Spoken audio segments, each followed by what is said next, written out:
तुम बस केवल मेरे को समर्पित हो जाओ। अन्य बल, अन्य आश्रय, अन्य भावना, इसका त्याग करके अनन्यास चिंतयन्तु माम, केवल मेरा अनन्य चिंतन करो। अनन्य चिंतन तभी होता है जब पूर्ण समर्पण होता है। ये भगवत प्रेम में सिद्ध हुए महापुरुषों के वचन हैं। पूर्ण समर्पण किसे कहते हैं और कैसे होता है? पूर्ण समर्पण किसे कहते हैं और कैसे होता है? जो भगवान की मांग है। ये जनाः पर्युपासते, कैसे उपासना? अनन्यास चिंतयन्तु मां, अन्य का चिंतन भी न होने पावे। ये बड़ी दिव्य स्थिति है और बड़ी आनंदमय स्थिति। बेपरवाह, परमार्थ व्यवहार बनो कि ना बनो, परमार्थ की चिंता, न व्यवहार की चिंता, न नरक का भय, न स्वर्ग मोक्ष की आस। कैसी महिमामय स्थिति! और ये समर्पण से प्राप्त होती है। ध्यान पूर्वक श्रवण करें और अपने आचरण में, अपनी एक एक वृत्ति में ये बात उतारें। वास्तविक पूर्ण समर्पण प्रभु करते हैं। हमें समर्पण की तैयारी करनी होती है। तैयारी हमें करनी होती है। कैसे करनी है? वो सब बना देंगे, संयोग बना देंगे, सदगुरुदेव मिला देंगे, सत्संग मिला देंगे, सब वो कर देंगे। आपको केवल राजी होना है। वो जैसा जैसा करते जाएं उसमें राजी हो जाओगे समर्पण के लिए, तो पूर्ण समर्पण प्रभु की तरफ होता है। वो करुणा करके हमें स्वीकार कर लेते, तभी हमारा पूर्ण समर्पण होता है। अगर हम चाहें भी पूर्ण समर्पण करना तो नहीं हो पाता है, क्योंकि मैं पूर्ण समर्पण अपने आप को करता हूं, इसमें अहंकार शेष है, अहंकार है, नहीं हो पाएगा। अभी है। जैसे एक शरणागत जन प्रश्न कर रहे थे एकांतिक में कि बहुत वर्षों से समर्पित हूं, फिर भी हमारे ऊपर दुख क्यों आ रहे हैं? ये समर्पण का शब्द है। तुम हो कौन अब? शरणागत। क्या समर्पण किया? देह, मन, वाणी, चेष्टाएं, अहम, सर्वस्व। अब आपका है क्या? कुछ नहीं। तो दुख किसको हो रहा है? आप बिल्कुल शून्य पे खड़े नजर आएंगे, शरणागति पे नहीं। इसीलिए पहले शरणागति को समझो। शरणागति एक नाटक नहीं है कि ऐसे बाहरी कंठी बांध ली, तिलक लगा लिया और फिर प्रभु को कोसे कि हम आपके शरणागत हैं, आपने हमारी विपत्तियां दूर नहीं की, आपने हमें दुख दिया, आदि आदि। नहीं नहीं, दुख का तो प्रवेश ही नहीं होगा। आप देखिए ना, अगर प्रभु की शरण में रहकर दुख मिलता है तो फिर दुख निवृत्त कहां होगा? इसका मतलब आप अभी उस शरणागति के सोपान पर नहीं पहुंचे जिसे शरणागति कहते हैं। अहंकार शेष रहता है, उस अहंकार को प्रभु स्वीकार करते हैं। जबरदस्ती तैयारी आप करें, रौंद देते हैं। अशरण जब हुआ तब शरणागति होती है। अभी तो हम समर्थ हैं, अशरण कहां हैं? देखो ना, आप समर्थ हैं, आपके पास धन है, बुद्धि है, ज्ञान है, बहुत कुछ है, अभी अशरण नहीं हुए। शरणागति तो प्रारंभ होती है जब सब जगह झांक के देख लेता है। स्वभाव इसका ये ऐसे नहीं होता। जब सब जगह देख लिया, कोई ठौर नहीं, कोई और नहीं, तब पुकारता है हरि शरणम, हरि शरणम। ये व्यवस्था प्रभु करते हैं, ये प्रभु करते हैं। प्रभु की शरणागति में देह, इंद्री, प्राण, मन, बुद्धि, अहंकार, ये सब यंत्र की तरह हो जाते हैं और प्रभु इन यंत्रों को अपने अनुसार चलाते हैं। देह, इंद्री, प्राण, मन, बुद्धि, अहंकार, इन पर कब्जा होता है हमारे करुणानिधान प्रभु का, और प्रभु के अनुसार ये चलते हैं। अभी ये हमारे अनुसार चलते हैं, वासना के अनुसार, देहाभिमान के अनुसार, फिर प्रभु के अनुसार चलते हैं। प्रभु का जो विशुद्ध शरणागत होता है, उसका हृदय लीला भूमि वृंदावन बन जाता है। उस अवस्था में लीला बिहारी युगल सरकार उसके हृदय रूपी निकुंज पर खेलने लगते हैं। वहां कोई कर्ता नहीं बचता है। प्रभु उसके तन मन पर स्वयं अधिकार करके यंत्रवत अपनी इच्छा के अनुसार उससे वर्ताव करवाते हैं। प्रभु के हाथ में उसका जीवन हो गया। प्रभु स्वच्छंद निरंकुश लीला उसी के हृदय में करते हैं जिसने अपनी पूरी की पूरी मन, बुद्धि, चित्त, अहंग सब कुछ प्रभु के हवाले कर दिया। ये आपका है, मेरा कोई अधिकार नहीं। इस समय प्रभु फिर ऐसी दो भयानक परिस्थितियां भेजते हैं जिनमें पास होना केवल गुरु कृपा ही होती है। इतनी अनुकूलता कि मरा हुआ अहंकार फिर जाग जाए। नहीं, कुछ तो है ना हम में, इतना प्रणाम नमस्कार यश, कुछ तो है ना हम में। गया, जिस सोपान पर चढ़ना था फिसल गया। इतनी प्रतिकूलता, हृदय में भाव, कहां भगवान है, कहां भगवान। जीवन हो गया भगवान का आश्रय लेकर भजन करते हुए, जीने लायक नहीं छोड़ा। कहां भगवान है। गया सोपान से नीचे। कौन जीना चाहता है। बहुत ही सूक्ष्म शरणागति भगवत प्राप्ति, एक ही बात समझ लो। शरणागति परमानंद बेपरवाह स्थिति है, बस वो समझ में आ जाए। आपका हृदय वारिश रहित हो जाए। आपके हृदय का वारिश कोई नहीं होना चाहिए। लावारिश, सरकारी कब्जा लावारिश जमीन पे हो जाता है, नहीं हो जाता। हाँ, पहले अनाथ स्थिति आनी चाहिए, तब दीनानाथ का आश्रय पुष्ट होता है। अभी तो स्वयं स्वामित्व बैठा हुआ है, पहले इसको प्रभु कृपा करके हटाएंगे। बिल्कुल हृदय द्रवित और कहीं कोई अहम नहीं, कहीं कोई सत्ता नहीं। स्थूल देह से लेकर के कारण देह तक अपना कहीं कोई अस्तित्व नहीं। यही तैयारी गुरुजन कराते हैं। इस तैयारी में जो अन्य आश्रय लिए होते हैं वो टिक नहीं पाते। तुम्हें किसी से बात नहीं करना, तुम्हें ऐसे खड़े रहना, इतने समय इतना, बस इतने। नहीं, ऐसा तो नहीं हो पाएगा। कौन बोल रहा है, कौन बोल रहा है। नहीं, हमारी कुछ दिन, तुम्हारी कुछ है अभी। गए। जिस सोपान में परमानंद स्वयं स्फुरित होता है, उस सोपान में एक ही शब्द जीवन में लागू होता है, वचनम करिष्ये तव। बस ये जीवन आपका है, बिका हुआ जीवन आपका है। तो पाई निधि मन मानी, जैसी रूप लाल हित हाथ बिकानी, निधि पाई मन मानी, मेरे बल श्री वृंदावन रानी। स्थूल देह से लेकर अहंकार तक, स्थूल देह से लेकर स्वभाव कारण तक पूरा का पूरा अपने प्रभु को समर्पित कर देना है। ये समर्पण करना भी आपको नहीं आता, इसलिए प्रभु संत सदगुरुदेव के रूप में अब वो जैसा कह रहे हैं उसमें बिल्कुल अपनी बुद्धि नहीं लगानी, बुद्धि भी दे देनी है।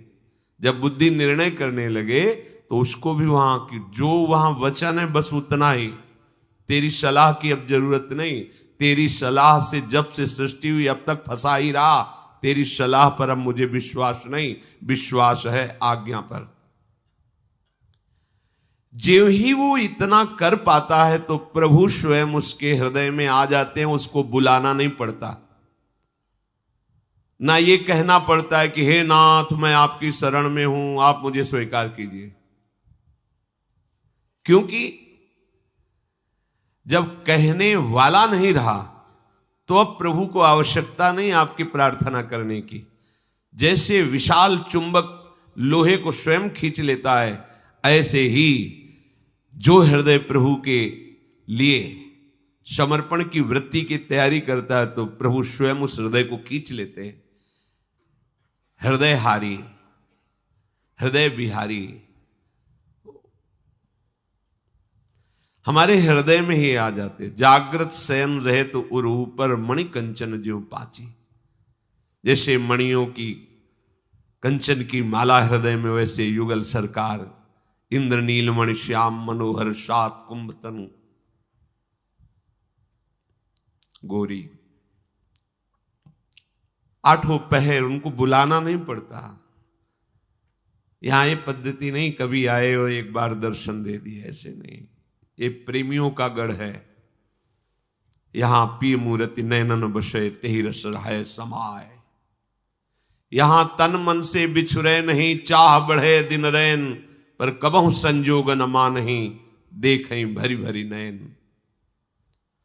स्वयमेव उसके मन को, बुद्धि को, चित्त को, अहम को प्रभु खींच करके अपनी लीला भूमि बना देते हैं। इस स्थिति तक पहुंचने के लिए बहुत अनुभूत महापुरुषों के कुछ सूत्र हैं, सिद्धांत हैं। इनके आधार पर यदि आप चलेंगे तो आपकी शरणागति पूर्ण हो जाएगी, अर्थात भगवान अपनी तरफ से आकर आपके हृदय में प्रकाशित हो जाएंगे। शरणागति की बहुत ऊंची स्थिति होती है, पर जब तक ये लक्षण, ये बातें, ये सिद्धांत आप नहीं समझोगे तब तक शरणागति को आप समझ नहीं पाओगे। और जिसे हम समझा नहीं तो फिर स्थिति कैसे आएगी। सबसे पहला शरणागति का लक्षण है नित्य निरंतर प्रभु का भजन करने का भाव होना। प्रारंभ, शरणागति का प्रारंभ कहां से होता है? भजन से। कैसा भजन? नित्य निरंतर प्रभु के अनन्य भजन का। एक भरोसो, एक बल, एक आस विश्वास, एक राम घनश्याम हित, चातक तुलसीदास। एक निष्ठा पे आ जाओ। जैसे कई जन प्रश्न करते हैं कि हम अमुक अमुक अमुक अमुक इन सब की पूजा करते हैं, सबको भजते हैं, तो क्या गलत है? नहीं, गलत कैसे हो सकता है? बहुत बढ़िया है।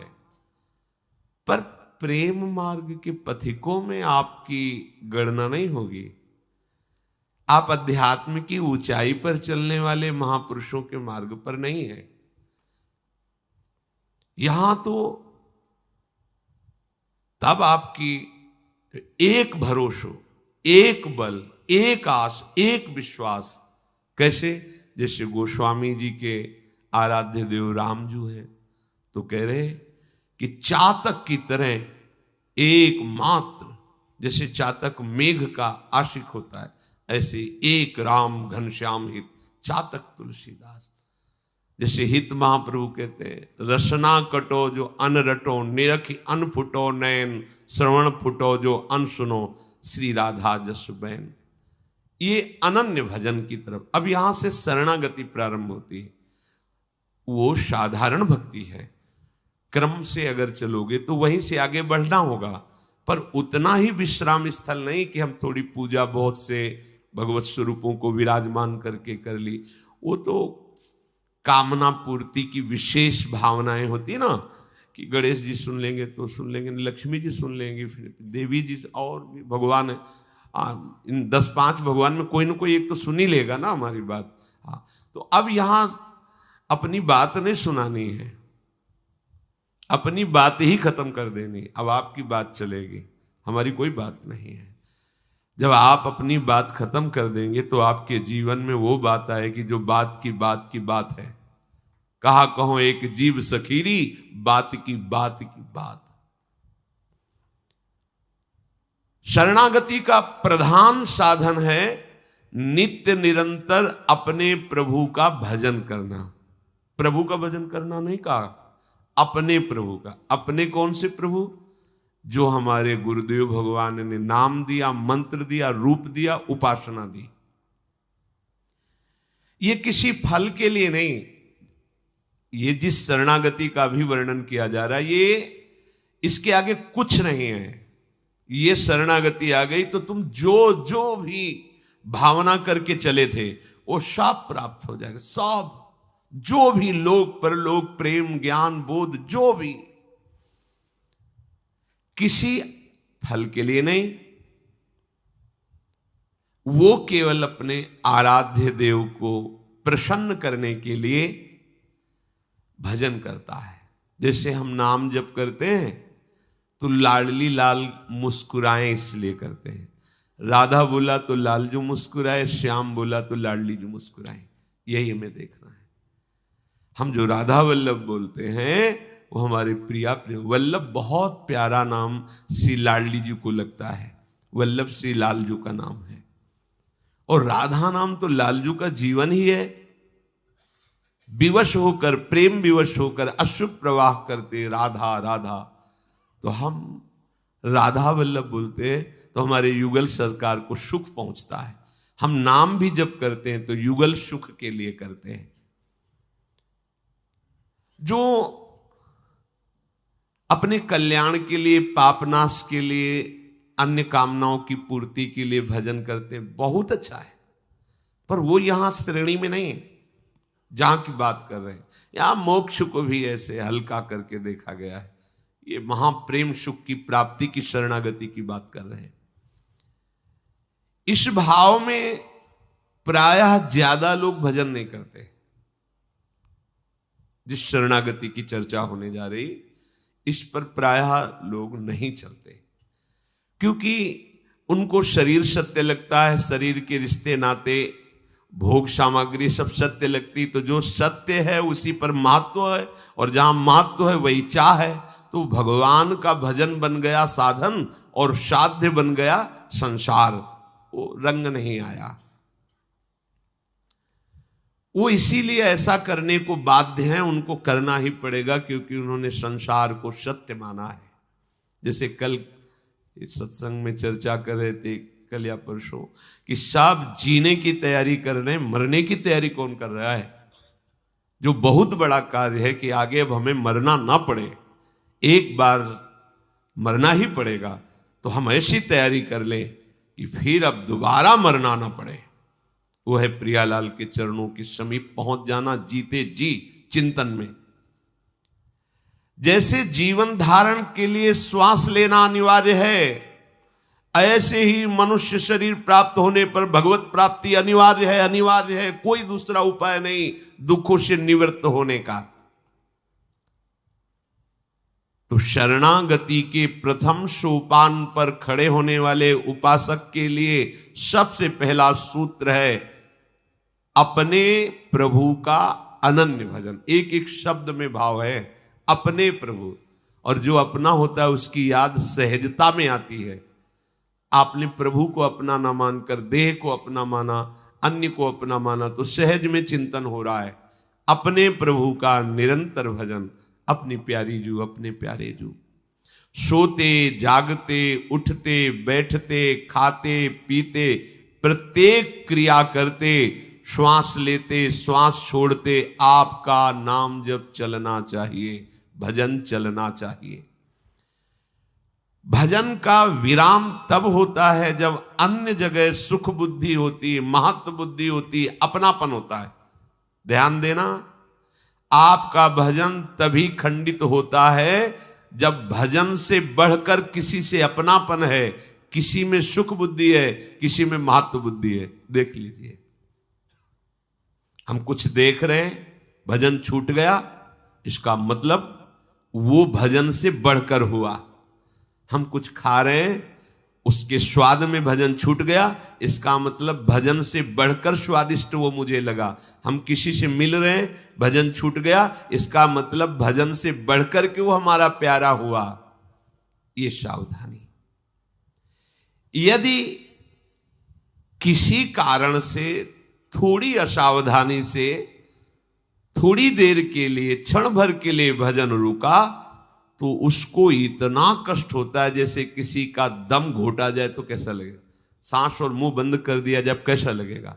इसलिए देवर्षि नारद जी ने लिखा है, तदर्पिता अखिलाचारिता तद विस्मरणेन परम व्याकुलतेति।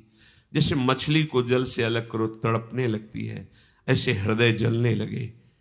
एक क्षण हो गया, प्रभु का नाम छूट गया, अब उसको असहनीय हो गया। वो वस्तु, वो व्यक्ति, वो क्रिया जिससे भजन छूटा, अब भूल करके भी ऐसा नहीं होने देंगे। उसे ऐसी व्याकुलता होती कि वो भजन छोड़ ही नहीं सकता। तद स्मरणे परम व्याकुलते थे, ओहो परम व्याकुलते थे। देखो हम शरणागत जन हैं, व्यर्थ के कामों में अपने इस प्रियालाल का भजन छोड़ देते हैं। व्यर्थ के, न लोक के लायक न परलोक के लायक, ऐसी क्रियाओं में, ऐसे दर्शन में। आप टीवी देख रहे हैं, ना लोक में तुम्हारे काम आएगी न परलोक में काम आएगी। क्या टीवी देखने से पेट भर जाएगा तुम्हारा? टीवी देखने से तुम्हारा पुण्य बढ़ेगा क्या? टीवी देखने से तुम्हारा हृदय पवित्र होगा क्या? आप और भी गेम, ताश, जो भी, जैसे इतना समय व्यर्थ नष्ट करते हैं लोग। अब मान लो आप पहले पुराने जमाने में 10-20 लोग बैठ के ताश खेल, अब तो मोबाइल समर्थ है, किसी की जरूरत नहीं, लगे हैं उसे। अंतर्मुख कब होगे भैया? कब अपने हृदय बिहारी प्रभु को अपने हृदय में देखने की? बाहर तो तुम्हारी दृष्टि पूरी मोबाइल में है। हर चीज अब इतनी बहिर्मुख वृत्ति हो गई कि 5 मिनट एकांत शांत आंख मूंद के नहीं बैठ सकते। अगर 5 मिनट भी है तो मोबाइल में लग गए। आप कहां के पथिक हो, आप कहां पहुंच रहे हो, ये तो ध्यान दीजिए। आपके चिंतन को घसीटने के लिए, आपको बहिर्मुख करने के लिए माया ऐसे यंत्र भेजेगी, व्यक्ति भेजेगी, पदार्थ भेजेगी, घटना भेजेगी। आपको अंतर्मुख रहना है। तदस्मरणे व्याकुलते थी। आप तो आनंदित हो रहे हैं विस्मरण करके, तो आप शरणागत हैं। पहले ही लक्षण में आप फेल हो रहे हैं। जब हम भजन का ये स्वरूप समझते हैं, नित्य निरंतर भजन करने का प्रयास करते हैं, तो भगवान हमारे चित्त में ऐसी सामर्थ्य दे देते कि निरंतर भजन होने लगता है। ध्यान दीजिए, जब हम नित्य निरंतर भजन करने के लिए व्याकुल होते हैं, अभ्यास में तत्पर होते हैं, प्रभु से रोते हैं कि देखो हम इन भोगों में परास्त हो रहे हैं, आपका चिंतन छूट जाता है, तो वो कृपा करते हैं, चित्त में ऐसी सामर्थ्य देते हैं। चित्त के अधिष्ठात्र देवता भगवान वासुदेव श्री कृष्ण है। वो चित्त में ऐसी सामर्थ्य दे देते कि निरंतर चिंतन होता। मुरारी पादार्पित चित्त वृत्ति। अब प्रभु के सिवा कोई कल्पना ही नहीं उठती। जैसे जो इस प्रथम सोपान पर नहीं खड़े हैं, वो उपासक देखें, मन एक रचना करता रहता है फालतू की, कभी भयावह, कभी सुखद, कभी भोगों की, कभी, वो चलता रहता है। बस इसी को तो नष्ट करना साधना है, इसी को रोक देना साधना है, उसमें भागवतिकता भर देना साधना है। जब चित्त में प्रभु ने सामर्थ्य दी, तो अब चित्त में कोई कल्पना ही नहीं, मनोराज्य ही नहीं होता। इतनी गुंजाइश किसी एक वृत्ति में भी नहीं रह गई कि क्षण भर के लिए वो प्रभु को भूल जाए, किसी और से अपनापन कर सके। बस जहां ऐसी प्रथम भजन की स्थिति आई, अब उसके अंदर ऐसा त्याग बढ़ता है। जो हम लोग परेशान हैं, ये भोग, ये विकार हमें परेशान करता है, ऐसा त्याग बढ़ता है। कई बार कहा गया है ये बात, त्रिभुवन विभव हेतवे प्यकुंठ स्मृति रजितात्म सुरादिभिर विमृज्ञात न चलति भगवत पदारविंदा लव निमेषार्धमपि यह स वैष्णवाज्ञा। बड़े बड़े महापुरुष जिनकी खोज करते रहते हैं, जिन भगवत पादारविंदों की प्राप्ति के लिए बड़ी बड़ी साधनाएं करते रहते, प्राप्त करना बड़ा कठिन है। ऐसे त्रिलोकीनाथ भगवान श्री हरि के जो स्मरण में इतनी महत्व बुद्धि रख दिए हैं कि त्रिलोकी के संपूर्ण वैभव के देने पर भी वो आधे पल के लिए, आधे क्षण के लिए भी प्रभु का चिंतन नहीं छोड़ते। वही महाभागवत है, इस कोटि का, त्रिलोकी की संपत्ति, त्रिलोकी।